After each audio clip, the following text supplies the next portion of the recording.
કલરનું હોય જોયું છે બધાએ પછી આ શું છે આમળું શું છે આમળું પછી આ શું છે દાડમ દાડમની અંદરથી શું નીકળે દાણા નાના નાના દાણા નીકળે ને ચાલો પછી અહીંયા છે આ શું છે ચાલો કેરી કોને ભાવે છે ચાલો મને હાથ પકડો મને કેરી ભાવે હાથ પકડો મને ભાવે બધાને કેરી કેરીને શું કહેવાય ફળોનો રાજા શું કહેવાય ફળોનો રાજા પછી આ શું છે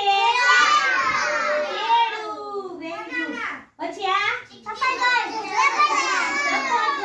પછી આ સીતાફળ ચાલો પછી જો બીજા ફળના છે અહીંયા ચિત્ર જો હું તમને બતાવું ચાલો આ શું છે